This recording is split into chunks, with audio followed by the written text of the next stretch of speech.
Thank you sir. थोड़ा sound कम कर दीजिए ना, थोड़ा कम कर दीजिए साउंड को, बेस को भी कम कर दिए। Thank you. My dear lovely students, our responsible parents, teachers, आज बहुत ही महत्वपूर्ण दिन है और इस महत्वपूर्ण दिन को सेलिब्रेट करने के लिए आज हमारे Shaheed Veer Narayan English medium school Godhi में हमारे सभी जिम्मेदार साथी यहाँ पर उपस्थित हैं और मैं शुक्रिया अदा करता हूँ स्कूल के डायरेक्टर मिस्टर सुनील खलखो जी का, कि इन्होंने मुझे इतना गौरवशाली ये पल प्रदान किए हैं कि मैं आप लोगों के बीच में आज की जो बेहद ही महत्वपूर्ण संदेश है मैं चंद शब्दों में, चंद मिनटों में मैं कर सकूं। बहुत ही ज़्यादा मैं प्राउड फील कर रहा हूं आज के दिन पे। तो साथियों, ये जो आज हम लोग गणतंत्र दिवस मना रहे हैं, ये 76 ईयर्स कंप्लीट हो गए हैं और हम लोग हमारे जो महापुरुषों के संघर्ष के बदौलत ये जो गणतंत्र दिवस आज उनकी संघर्ष को हम लोग सेलिब्रेट कर रहे हैं। तो ये क्या है, थोड़ा सा हम लोग बारीकी से समझने का प्रयास करेंगे और ये महज मुझे भाषण देके चले जाना है ऐसा नहीं है मामला। ये डे टू डे लाइफ में ये सुबह से लेके शाम तक आप लोग इसको जीवन यापन करते हैं, गुजर बसर करते हैं। मैं बहुत ही साधारण शब्दों के दरमियान में मैं अपनी संदेश को देने का प्रयास करूंगा ताकि लोगों को समझ में आवे। तो साथियों, ये जो गणतंत्र जो शब्द है, गणतंत्र दिवस अमर रहे हम नारा लगाते हैं। तो ये जो गणतंत्र का जो शाब्दिक और सरल अर्थ है, गण मतलब लोग, तंत्र मतलब व्यवस्था, लोगों की चलने वाली व्यवस्था, लोगों के द्वारा चलाने वाली व्यवस्था, गणतंत्र। तो 1950 में 26 जनवरी 1950 में साथियों ये संविधान लागू हुआ देश को चलने के लिए, देश को चलाने के लिए, यहाँ के लोगों के हित के लिए। तो यहाँ पे जितने भी जो अनुच्छेद लिखे गए हैं संविधान में, आर्टिकल्स लिखे गए हैं, वो जनता के कल्याण के लिए लिखे गए हैं। ये हमारे लिए बहुत बड़ी उपलब्धि है क्योंकि इससे पहले राजतंत्र चलता था। अगर राजा लायक निकला तो हमारे लोगों का, प्रजा का कल्याण हो जाता था। अगर राजा नालायक निकला तो मनचाहा कानून थोप देता था जिससे जनजीवन, गण लोगों का जो जिंदगी है अस्त व्यस्त हो जाता था। एक उदाहरण मैं आप लोगों को बताना चाहता हूँ। पहले जब राजा लोग सैर सपाटा पे जाते थे, गांव के भ्रमण पे जाते थे, तो उस दरमियान में उनको देखते ही के साथ में अगर कोई सुंदर महिला दिखी गई तो उस महिला की इच्छा हो या ना हो, नियम था, उसको राजभवन में दासी बनना ही पड़ेगा। कितनी भयंकर मामला है। किसी महिला को दास व्यवस्था पसंद नहीं है, दास बनना पसंद नहीं है, लेकिन राजतंत्र के कानून के वजह से, राजतंत्र की व्यवस्था के वजह से उसको इच्छा हो या ना हो, उसकी मजबूरी है, उसको वहां पे उस गुलामी को स्वीकार करना पड़ता था। कितनी भयंकर बात है। लेकिन 1950 जो संविधान लागू हुआ, डॉक्टर भीमराव अंबेडकर साहब ने उस व्यवस्था का पोस्टमार्टम करके जनता की व्यवस्था को बाकायदा यहाँ पे उन्होंने लागू करने में कामयाब हुआ। आज वही व्यवस्था लागू है। तो ये इंसान के लिए कितनी बड़ी बात है। लेकिन अगर हमें समझ में नहीं आवे तो हम डे टू डे लाइफ में इसको कैसे इम्प्लीमेंटेशन कर सकते हैं, कैसे हम लोग इसका जीविका गुजर बसर कर सकते हैं। 1950 से पहले हमारे एसटी, एससी, ओबीसी माइनॉरिटी के लोगों को पढ़ाई करने का, शिक्षा ग्रहण करने का अधिकार नहीं था। हमारे लोगों को संपत्ति रखने का अधिकार नहीं था। आज के समय में अगर आपका जेब खाली कर दिया जाए और बोला जाए कम से कम आप इसमें 2-4 दिन गुजर बसर कीजिए, सप्ताह भर गुजर बसर कीजिए या महीना भर गुजर बसर कीजिए, आप हैरान हो जाएंगे। आप लोगों की कुलबुलाहट, अकबकाहट को मैं समझ सकता हूँ। अगर एक दिन ना रहे तो तकलीफ होना शुरू हो जाता है। हमारे पुरखों के ऊपर में 1950 से पहले संपत्ति नहीं रखने का कानून था, शिक्षा नहीं लेने का कानून था। आज मैं 2 शब्द आप लोगों के बीच में रख पा रहा हूं, इसका पूरा श्रेय शिक्षा को जाता है। अगर मुझे शिक्षा ही नहीं मिला होता तो ये जो दो बातें मैं आपके सामने रखने में कामयाब हो रहा हूं, मैं कभी कामयाब ही नहीं हो पाता। तो साथियों, ये जो गण है, जो गण लोगों को चलने के लिए जो व्यवस्था है, लोगों के द्वारा चलाने वाली जो व्यवस्था है, वाकई में ये हमारे लिए किसी वरदान से कम नहीं है, किसी ब्लेसिंग से कम नहीं है, इतना महत्वपूर्ण मामला है। इसलिए मैं इस शहीद Veer Narayan English medium school के इस मंच के माध्यम से तमाम हमारे देश के 140 करोड़ नागरिकों को अपील करता हूं, बहुत मार्मिक अपील करता हूं मैं, कि आपको जिम्मेदारी के साथ में जहां भी कॉन्स्टिट्यूशन का, संविधान का आप लोगों को प्रशिक्षण सुनने को मौका मिले, अटेंड करने को मौका मिले, जरूर आप इसे अटेंड कीजिए। और मेरा स्ट्रांगली रिकमेंडेशन है कि इस संदर्भ में भारत मुक्ति मोर्चा मेरा फेवरेट है। क्यों भारत मुक्ति मोर्चा मेरा फेवरेट क्यों है? क्योंकि यहाँ पे आपको निष्पक्ष रूप से, बिना काट छांट किए, बिना चालाकी से जो सही है उसे सही बताया जाता है और जो गलत है उसे गलत बताया जाता है।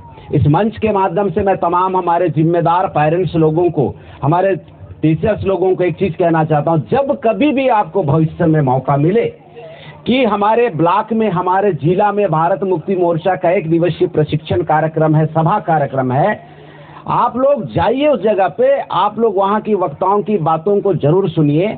डेफिनेटली 100% बहुत बड़ा फायदा होने वाला है, क्योंकि ये संविधान से देश चल रहा है और संविधान का जो इंटरप्रिटेशन है, इसकी जो व्याख्या है, वो हर जगह आपको देखने को नहीं मिलेगा। कुछ जगह पे आपको देखने को मिल सकता है, लेकिन जो ओरिजिनलिटी है, जो इसको वास्तव में जनता को बताना चाहिए, हो सके वो चीज वहां पे सुनने को ना मिले।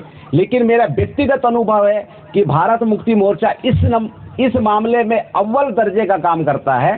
तो आप लोगों को जब भी मौका मिले, आप लोग जरूर उस जगह पे जाइए, इसको सुनिए, क्योंकि इससे देश चल रहा है, देश चल रहा है और किस रूप में चल रहा है इसको जानना बहुत जरूरी है। आज हम लोग इकट्ठा हुए हैं इसको सेलिब्रेट करने के लिए, आज इकट्ठा हुए हैं, आज हमारे बाबा साहब अम्बेडकर की जय जयकार करने के लिए, बाबा साहब अम्बेडकर अमर रहे ये कहने के लिए हम लोग यहाँ पे इकट्ठा हुए हैं, सेलिब्रेट कर रहे हैं, खुशी कर रहे हैं, खुशी महसूस कर रहे हैं, खुशियाँ मना रहे हैं।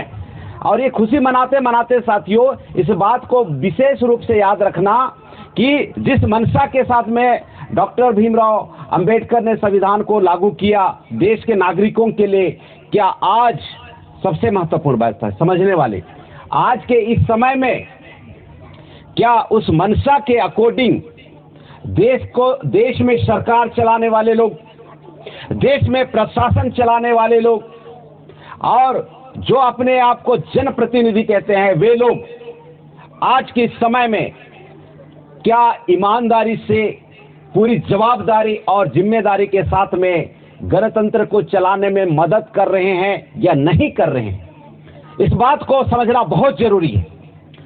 साथियों, मैं एक उदाहरण के माध्यम से मैं बताना चाहता हूं।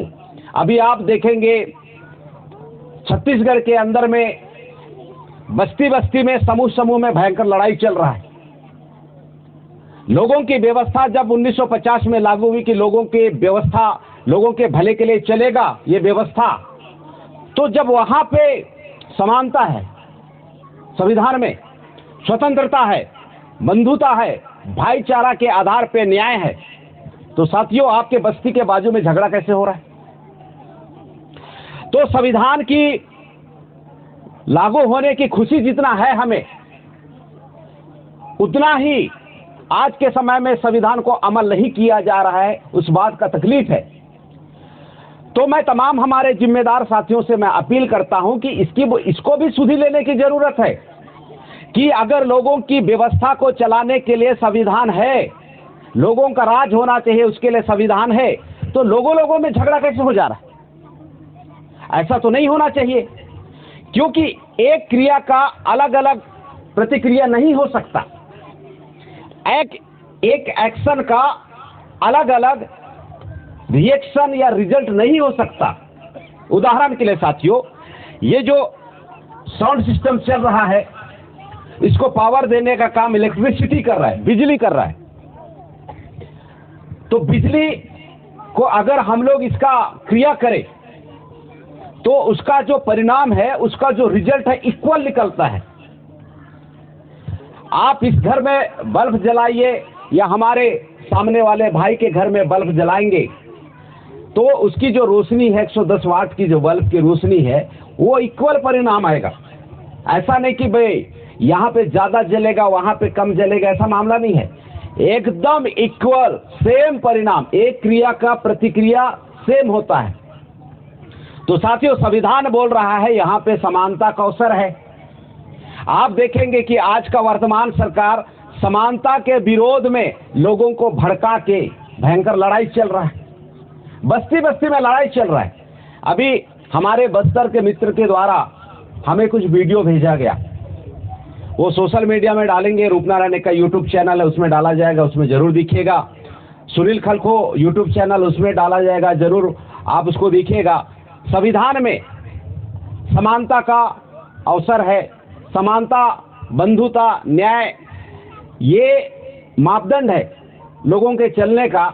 लेकिन आप हैरान हो जाएंगे, मैं बस्तर का घटना बता रहा था कि वहाँ पे एक महिला की मृत्यु हो जाती है और पड़ोसी गांव वाले लोग उस महिला को उनके निजी जमीन में भी दफनाने नहीं दिया जा रहा है।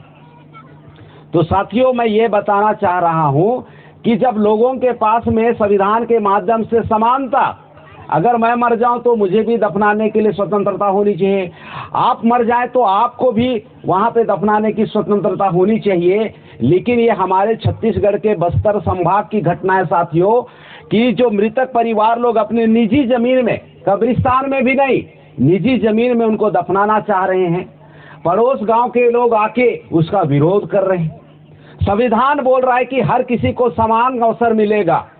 हमारे बाबा साहब की जो संकल्पना थी वो समानता पे था, न्याय पे था, बंधुता पे था। लेकिन आज की जो वर्तमान सरकार है वो लॉ एंड ऑर्डर मेंटेन ना कर रहा और वहाँ पे झगड़ा का माहौल खड़ा कर दिया। तो साथियों, इसीलिए बाबा साहब अम्बेडकर अक्सर कहते थे कि संविधान कितनों ही अच्छा क्यों ना हो, अगर इसको अमल करने वाले लोग बुरे ही होंगे तो अंततः संविधान बुरा ही साबित होगा। आज किस महत्वपूर्ण मौके पे मैं ये कहना चाह रहा हूं साथियों कि ऐसा बुराई को पैदा करने वाले लोग कौन हैं, आपको इसको जिम्मेदारी के साथ में पहचानना पड़ेगा। क्योंकि अगर आप लोग झुठलाते हैं, अरे मुझे पता नहीं था, तो मुझे पता नहीं कहने से हकीकत बदलने वाला नहीं है, या आपके ऊपर में, आपके बच्चों के ऊपर में जो समस्या आ सकता है वो समस्या छट नहीं सकता है। अभी मैं इस रोड पे जा रहा हूँ, सामने अचानक खड्डा आ गया है, उदाहरण के माध्यम से समझाने का प्रयास कर रहा हूँ। और मैं मोटरसाइकिल में जा रहा हूँ, खड्डा सामने है, मुझे नहीं पता है। अगर मेरी मोटरसाइकिल उस खड्डे में घुस जाती है, मुझे नहीं पता था, रिजल्ट क्या होगा, मैं गिरूंगा ही। पता होते हुए भी घुसूंगा तो भी गिरूंगा, नहीं पता है तब भी उसमें जाऊंगा तब भी मैं गिरूंगा।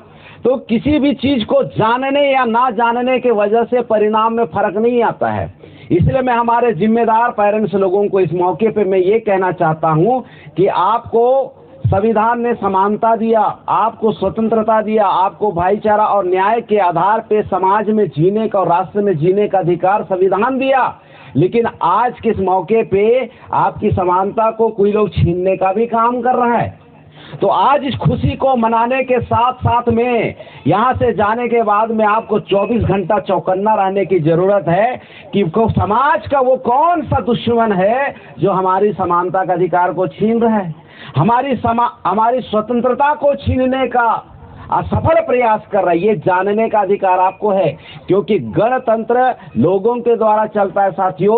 और इस गणतंत्र को प्रभावित करने के लिए असामाजिक तत्व सरकार के स्तर पे, प्रशासन के स्तर पे और सामाजिक स्तर पे बेहद सक्रिय तरीके से काम कर रहे हैं। और मेरी जिम्मेदारी बनती है कि इस षड्यंत्र को आप लोगों के सामने पर्दाफाश करना बहुत जरूरी है, ताकि आप इसका भरपूर तरीके से फायदा उठा सकें। राजतंत्र की जो तानाशाही थी वो आप लोगों के ऊपर जितनी ज्यादा बुरी थी, इस लोकतंत्र में भी तानाशाहियों के द्वारा आपके ऊपर में किसी चीज को अनावश्यक रूप से थोपना वो भी बहुत बड़ा षड्यंत्र है साथियों। इसलिए इस मौके पे एक संदेश के रूप में मैं ये कहना चाहता हूँ, संविधान बहुत अच्छा है, लोगों के भले के लिए बनाया गया है, लेकिन इसका दुरुपयोग आपको लोगों के लिए बहुत बड़ा समस्या खड़ा कर सकता है। इसलिए आज किस मौके पे मैं ये कहना चाहता हूँ कि कौन है वे लोग जो आपके विरोध में काम करके आपका समानता छीनता है, अवसर की समानता छीनता है, शिक्षा की समानता छीनता है, हर तरह की समस्या खड़ा कर रहा है। उसको भी जानने के लिए भारत मुक्ति मोर्चा का जो बैठक है उसको फॉलो कीजिए, उसके सोशल मीडिया के हैंडल्स पे बहुत सारे जानकारियाँ मिलता है, उसको भी फॉलो कीजिए, ताकि वास्तव में जो बाबा साहब की मंशा थी 1950 में संविधान लागू करके लोगों का तंत्र बनाने का, घर का तंत्र बनाने का जो उन्होंने सफल प्रयास किया था, उसको 100% हम लोग इम्प्लीमेंटेशन करेंगे मिलके, आप और हम। तो साथियों, इस मौके पे मैं इतनी ही बातें कहते हुए मैं अपनी बातों को विराम देता हूं। आप सभी साथियों का प्यार के लिए और इस अवसर के लिए, मौके लिए मैं तहे दिल से शुक्रिया अदा करता हूं। बहुत बहुत धन्यवाद। जय मूल्यवासी।